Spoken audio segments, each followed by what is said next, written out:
let's see how to create a message and how to map it to the ECU, and how to create a signal and how to map it to the message. So here is a DBC file I have opened. So it's an example DBC. So you can see there is a network, ECUs, network nodes, and messages and signals. So if you want to create a new message into my existing DBC, so here is the way you can create. So looking at this DBC file, here we can see that there are two ECUs, ECU1, ECU A and B. So let's see what is inside them.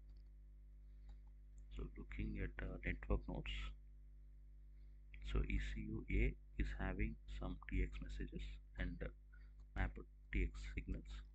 So we'll just view them. So here is a message and here is a signal.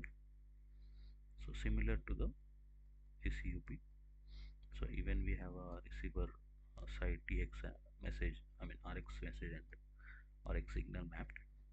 So here is one TX message which is going out of ECU B, and here is a RX message which is coming into the ECU B, which is mapped, and we can see that every message which is coming and going from particular ECU in here. So inside the network nodes. So here I want to send a new message from ECU A to ECU B. So let's create it. So here I click on messages, right click new. So I got a new one. So I am going to give ID for this message. So something like this, and I'm going to keep it standard can, and I name it new message 3 and DLC of 8. So DLC we can see. Let's apply. Okay, so 1 to 3 is already existed. So we'll give it 1 to 5 ID. Okay. We can say it okay. And looking at the layout, so this is how, or this is where we can see the number of signals inside the message. So currently the length of message is 0 to 63, and from here 0 bit to 63 bits. So it's a 64 bit, so 8 byte message, and here there is no signals mapped, and it is, we don't know currently which is the transmitter. So normally we want to send from ECU A to ECU B. So we are going to map the ECU A as transmitter. Okay, let's just apply and say okay. Okay, let's create one more new signal that will map to uh, new message 3. So we created one more signal. So here these are just basic things like where you are, what is the length of your signal, so what is the order, it is Intel or Motorola, so little Indian or big Indian, and whether you want the value to be signed or unsigned or this format. So factor, minimum and maximum values and offset value. So we can do some calculation.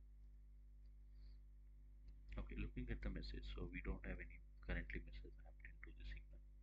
So here is the message which is a new message 3, we wanted to map to new signal. So I'm mapping it in here. So looking at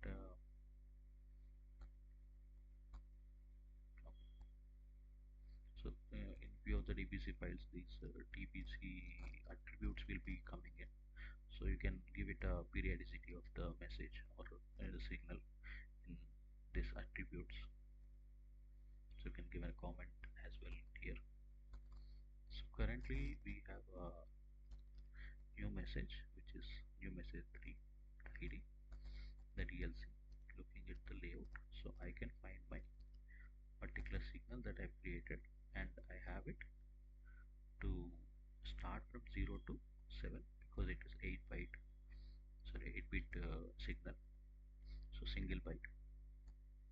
We can even change this value if I click on this particular message, and if I go inside, or I can just minimize this. Yeah. Start with 0.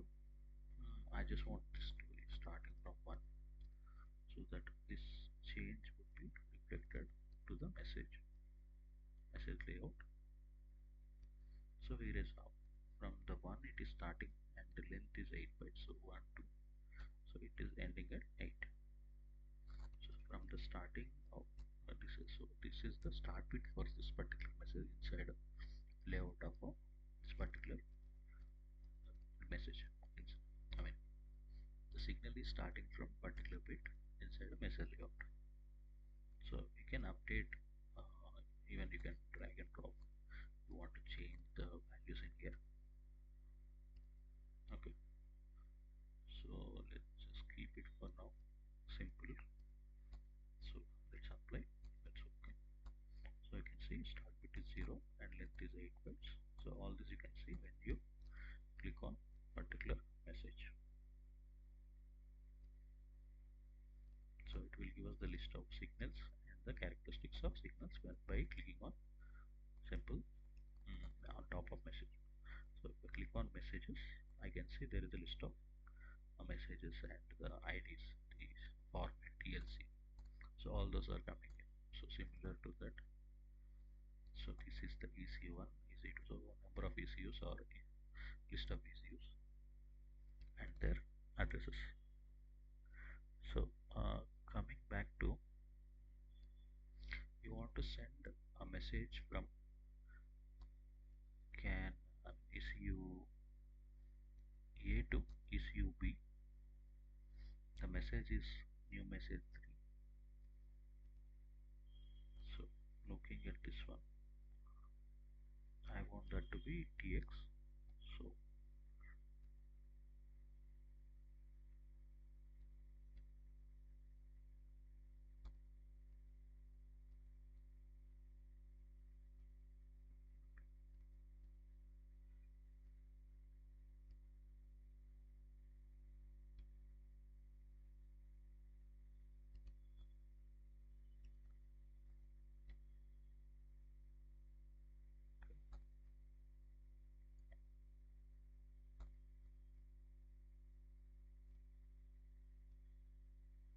transmitter we have added in here, and we should be getting one more option. Okay, so it is actually edit the node. So look at the map the RX signals, or if you want to send it, so here is already looking, it's like this is the signal that we have mapped into this. You can see the TX message, which is node 3 and signal, new signal 3. So this has been already mapped. So here TX is done. So let's look at RX. So for mapped RX signal, here is a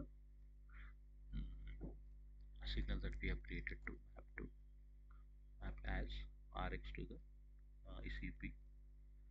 So here it is mapped, and let's look at